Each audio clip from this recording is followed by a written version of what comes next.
జగిత్యాల జిల్లాకు చెందిన నలుగురు మహాకుంభమేళాలో మిస్ అయ్యారు.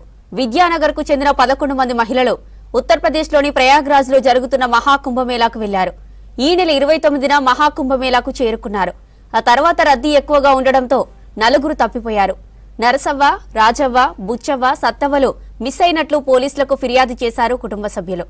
వీరితో పాటు మరికొందరు కూడా తప్పిపోయినట్లు సమాచారం. విజయనగరు ఇంకో చిన్నమ్మ పోచమ్మవాడ, మా పెద్దమ్మ కల్లెడ, మా వదినే బెల్లారు. మా వాళ్ళు 11 మంది సోమవారం నైట్ 12 గంటలకు కుంభమేళ వెళ్తా అని వెళ్ళిర్రు. బుధవారం 7 వరకు కుంభమేళలో దిగినరు. వీళ్ళ వెహికల్ దిగిన తర్వాత అక్కడ వాళ్ళ వెహికల్లో మా వాళ్ళు నలుగురు ఒక వెహికల్లో, మిగతా వాళ్ళ 5 ఒక డ్రైవర్ ఒక వెహికల్లో వెళ్ళిర్రు. మా వాళ్ళ దగ్గర ఫోన్లు లేవు, ఏం లేవు. మా వాళ్ళ ఫోన్లు అన్నీ వేరే వెహికల్ ఉన్న వాళ్ళ దగ్గర ఉన్నాయి. వీళ్ళ దగ్గర ఫోన్లు లేవు, నోటెడ్ కాంట్రాక్ట్ నెంబర్లు లేవు, ఆధార్ కార్డులు లేవు, ఏం లేవు. బుధవారం 7 నుండి ఇప్పటికి 3 days అవుతుంది. మాకు ఏం సమాచారం ఇస్తలేరు. మేము ఇక్కడ ఎట్లయితుందో వాళ్ళు అక్కడ ఏమవుతుందో మాకు ఏం తెలియదు. వాళ్ళు నలుగురికి అసలు ఏం చదువు రాదు, ఏం రాదు. అందరు 50 సంవత్సరాల పైన వాళ్ళే ఉన్నారు నలుగురు.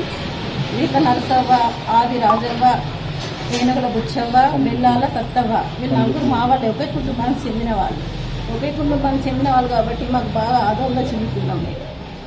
మాకు ఏ సమాచారం అయినా తొందరగా తెలిపగలరని కోరుకుంటున్నాం. వాళ్ళు వెహికల్నే వెయిట్ చేస్తున్నారు. పాపం వాళ్ళు కూడా డ్రైవర్లు ఎంక్వైరీ చేస్తున్నారు, కంట్రోల్ రూమ్ ఇస్తున్నారు, పోస్టర్లు అంటిస్తున్నారు, పేర్లు ఫోటోలతో సహా అన్నీ చేస్తున్నారు. కానీ ఏం సమాచారం అందుతలేదు ఇప్పటికీ. ఇక్కడని మా వాళ్ళు కూడా 5 వెళ్ళారు కుంభమేళ కార్లో. మరి దయచేసి ఇవ్వాలన్నా రేపో ఏదో ఒకటి చేయగలరు. ఇంకా వసంత పంచమికి ఇంకా చాలా జనం వస్తారని చెప్తున్నారు. మాకు బాగా భయం అవుతుంది. ఇక ఇదే విషయానికి సంబంధించి మరిన్ని డీటెయిల్స్ వెంకటేష్ అడిగి తెలుసుకుందాం. వెంకటేష్, మిస్ అయిన వాళ్ళ బంధువులు ఏమంటున్నారు? జ్యోతి, ఈ ప్రయాగ్రాజ్ లో జరుగుతున్న మహాకుంభమేళలో పుణ్యస్నానాల కోసం వెళ్ళిన ఈ నలుగురు ఆచూకీ ఇప్పటివరకు కూడా దొరకలేదు. వాళ్ళు ఇప్పటికే వాళ్ళ ఆచూకీ ఎదకడం కోసం ఇక్కడికి వెళ్ళి కూడా కొంతమంది బంధువులు బయలుదేరి వెళ్లారు. కానీ అక్కడి నుంచి వచ్చిన సమాచారం మాత్రం వీళ్ళకి ఎట్లాంటి వాళ్ళ ఆచూకీకి సంబంధించిన ఎట్లాంటి ఆచూకీ మాత్రం దొరకలేదు. బుధవారం సాయంత్రం 7 గంటలకు చివరిసారిగా వీళ్ళతో కుటుంబ సభ్యులతో మాట్లాడినట్టుగా కూడా వీళ్ళు చెప్తా ఉన్నారు. విద్యానగర్ కి చెందిన నరసవ్వ, తర్వాత కొత్తవాడకు చెందిన రాజవ్వ, కడెం అంటే నిర్మల్ జిల్లా కడెంకు చెందిన సత్తవ్వ, బుచ్చవ్వ ఆ నలుగురు కూడా బంధువులు. ఈ నలుగురితో పాటు ఇక్కడ జగిత్యాలకు చెందిన మరొక 7 మొత్తం 11 మంది కలిపి వెహికల్ తీసుకొని మొన్న సోమవారం రోజు ఇక్కడికి వెళ్ళి బయలుదేరి వెళ్లారు. బుధవారం ప్రయాగ్రాజ్ చేరుకున్నారు. చేరుకున్న తర్వాత కూడా ఈ కుటుంబ సభ్యులకు మేము క్షేమంగా చేరినట్టుగా సమాచారం ఇచ్చారు. అయితే వీళ్ళు చెప్తున్న సమాచారం ప్రకారం అక్కడికి వెళ్ళిన తర్వాత వీళ్ళ సొంత వెహికల్, తీసుకెళ్లిన వెహికల్ కాకుండా లోకల్ గా తిరగడానికి మరొక 2 వెహికల్స్ మాట్లాడుకొని ఒక దాంట్లో నలుగురు, మిగతా వాళ్ళు ఇంకొక వెహికల్లో ఎక్కి స్నానాల కోసం కావచ్చు, లేకుంటే అక్కడ కొంత చుట్టూ పరిసరాలు చూసేందుకు వెళ్ళినట్టుగా కూడా చెప్తా ఉన్నారు. కానీ వెళ్ళిన వాళ్ళు తిరిగి రాలేదు. మరొక అంశం ఏంటంటే ఈ నలుగురు ఎవరైతే మిస్ అయిన వాళ్ళు ఉన్నారో వాళ్ళు వెహికల్ ఎక్కుతున్నప్పుడు వీళ్ళ ఫోన్ కానీ వీళ్ళ బ్యాగులు కానీ అన్ని కూడా మరొక వెహికల్లో ఇచ్చేశారు. దీంతో ఇప్పుడు ఈ నలుగురి సమాచారం తెలుసుకోవడం చాలా కష్టంగా మారింది. ఎందుకంటే వాళ్ళ దగ్గర ఫోన్లు లేవు, తర్వాత ఇతర ఏ ఆధార్ కార్డులు కానీ ఇంకా ఏ సమాచారం కూడా లేకుండా పోయింది. దీంతో ఆ నలుగురు తప్పిపోయారా, లేకుంటే ఎక్కడన్నా క్షేమంగా ఉన్నారా, లేకుంటే ఇంకేదన్నా ఇన్సిడెంట్ జరిగిందా అన్నది మాత్రం పూర్తిగా తెలియడం లేదు. అక్కడ ఎవరైతే మిగతా వాళ్ళు ఉన్నారో, ఈ తప్పిపోయిన నలుగురు కాకుండా మిగతా వాళ్ళు కూడా చాలా ఆందోళన చెందుతున్నారు. అక్కడ లోకల్ గా ఉన్న కుంభమేళాలో పోలీసులకు కావచ్చు, అక్కడ కంట్రోల్ రూమ్ లో కూడా ఫిర్యాదు చేశారు.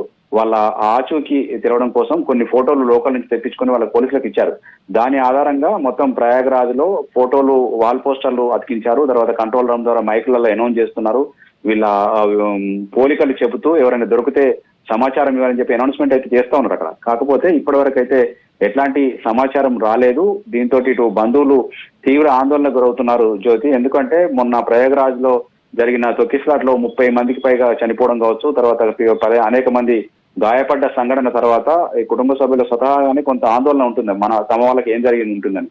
అయితే ఈ వెళ్ళిన వాళ్ళు కావచ్చు, వీళ్ళందరూ కూడా ఒకేసారి మొత్తం 11 మంది లేడీసే వెళ్ళడం ఒక విశేషం. ఎందుకంటే సాధారణంగా పోతున్నప్పుడు దూరం వెళ్తున్నప్పుడు వెంట కొంతమంది మగవాళ్ళను కూడా తీసుకెళ్తుంటారు. కానీ 11 మంది ఒకే ఏజ్ గ్రూప్, దాదాపుగా 55 నుంచి 65 సంవత్సరాల మధ్యలో ఉన్న ఏజ్ గ్రూప్ అంతా మహిళలంతా కలిసి 144 సంవత్సరాల కోసం వచ్చే ఈ మహాకుంభమేళను చూద్దాము, తర్వాత అక్కడ స్నానాలు చేస్తే పుణ్యం వస్తుంది అన్న ఆ ఆశతోటి వీళ్ళంతా మాట్లాడుకొని, చుట్టాలు తర్వాత స్నేహితులు అందరూ కలిసి మాట్లాడుకొని వెహికల్లో వెళ్ళారు. కానీ వెళ్ళిన తర్వాత ఈ నలుగురు మిస్ కావడం మాత్రం ఒక విషాదం అని చెప్పాలి. నిజానికి వాళ్ళు ఎక్కడ ఉన్నారు ఏంటి అని మాత్రం ఇప్పటివరకు అయితే ఆచూకీ తెలియడం లేదు జ్యోతి.